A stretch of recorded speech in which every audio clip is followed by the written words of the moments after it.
साथियों, आज हम आपके लिए एक नया प्रोडक्ट लेके आए हैं जो कि अलामा का अपटन, साथ में डब्बी और इमेजन है।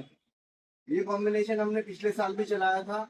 अगर आपके खेत में दूधी, बोगना, भट्टा, मोथा और सावरली जैसा अगर चारा है और आप उसके कंट्रोल अगर पाना चाहते हैं तो ये कॉम्बिनेशन एक बहुत बढ़िया कॉम्बिनेशन है। इससे सोयाबीन पर अटैक भी नहीं आता और 4 से 5 एकड़ में अगर हम इसका डोज देखें तो बिल्कुल पर्याप्त डोज बनेगा और बजट में भी आपको बहुत अच्छा पड़ेगा। हमारे साथ हमारे राजेश भैया हैं जिन्होंने पिछले साल भी इस उत्पाद का प्रयोग किया था। उनसे पूछते हैं कि आपको इसका रिजल्ट पिछले साल कैसा मिला था। अच्छा रिजल्ट आया सभी प्रकार के फसलों का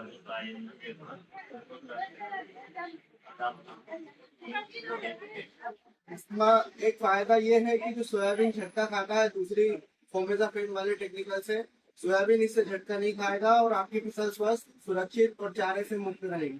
धन्यवाद।